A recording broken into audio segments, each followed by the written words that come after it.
we're going to work on Monotype. And Monotype is a type of printing, but it's really kind of cool. So normally printing is great because you have multiples that you create. In Monotype, you can create multiples, but they're not exact like it would be in a traditional edition. A traditional edition of prints would be all almost exactly the same, one-to-one. These, you can get something that are similar. My teacher said they're kind of like brothers and sisters because they look alike, but they're not exact. And you can kind of see here, I've been actually working with the same image. You can get how some of them are really pretty close. You can see that those came from the same starting image, but each one is a little unique. It's fun to me because it's sort of the mixture of drawing and painting, but still getting that pressed ink image that's really beautiful with a print. So what we're going to do is actually use plexiglass, and there's lots of different types of plexiglass. I ordered these from Dick Blick actually. They're Akua Monotype and dry point plates. They're very, very thin, okay? Very, very thin. I actually would say in general I prefer a little bit of a thicker edged plate, but that's just kind of me. Depends on the money that you spend. You notice this, do you see how, okay, so the plate is plastic. See how there's this stuff, there's a film on it? Realize that pretty much anywhere where you get plexiglass, if you go to like Home Depot or Lowe's or some hardware store, it's gonna come with this film to protect it, usually on both sides, that you need to peel off. I've had multiple people spend a lot of time preparing a plate and only to realize they were preparing right on top of the plastic. And we've even tried printing that and it really is not successful. So it's always very sad for those students. So make sure whatever plate you have that you peel off that plastic. If it's a thick plate, you need to bevel it if you're gonna do it on the press. That's taking a file and going over the edge on both sides and the corners to make sure there's nothing sharp that's going to cut the blankets. Because we're hand printing, it's not as much of an issue really, and especially if you have these thin plates, there's not even enough of an edge for it to matter. Okay, so what we're going to do is you're going to start with your image. I've got this image that I took, and I like taking images and then playing with them online digitally and then transferring them into a hand printed method because you get lots of different layers of sort of artistic rendition there. So this was a picture I took, and then sort of I went in and posterized it, and I messed with lights and darks. So I kind of separated out highlights and things.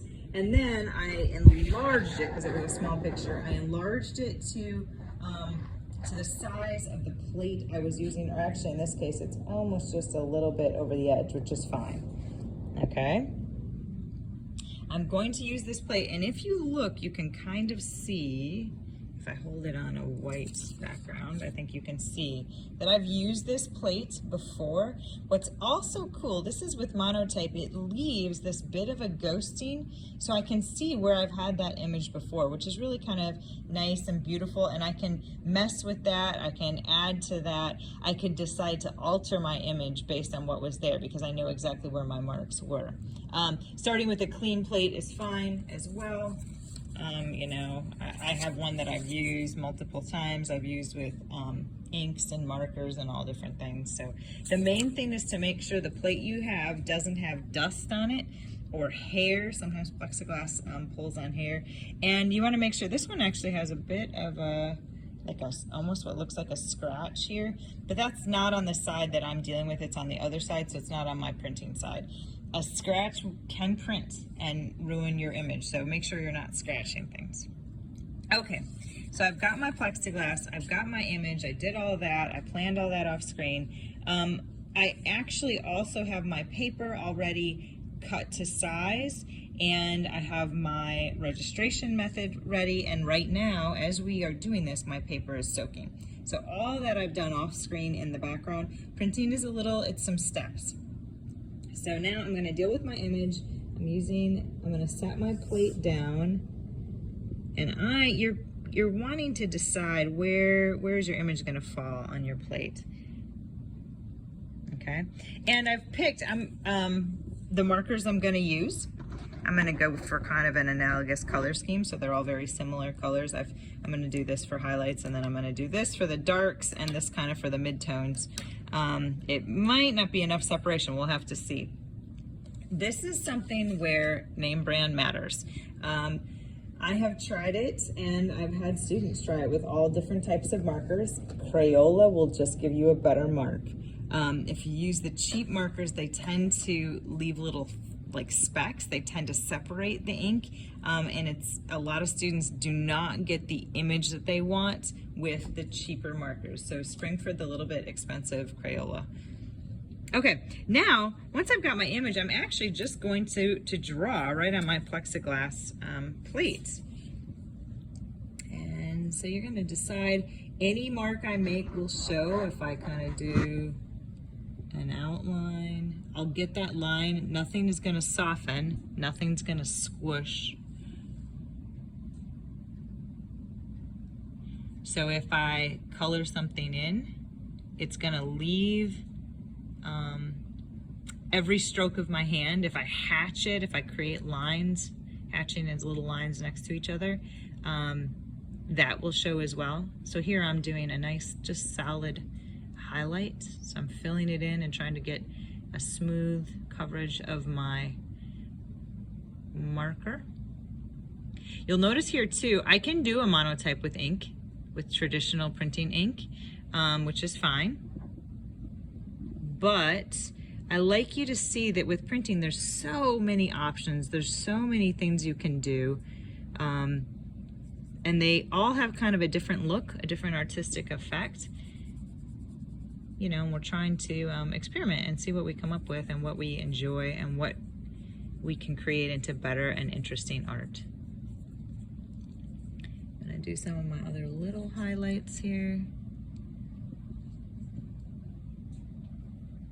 I want a little highlight in the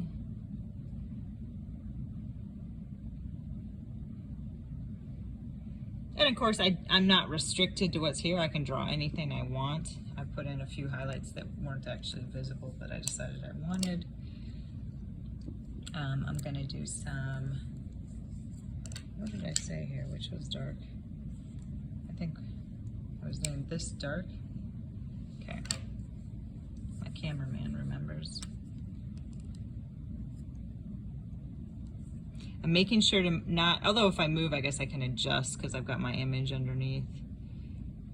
I'm going to do some kind of interesting line work, a little bit more stylized.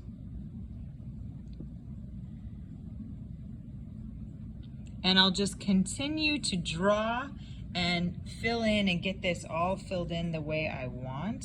You can see when I pick it up, it's pretty light. It's hard to see. I'll hold it over a white piece. You can see a little more what's there.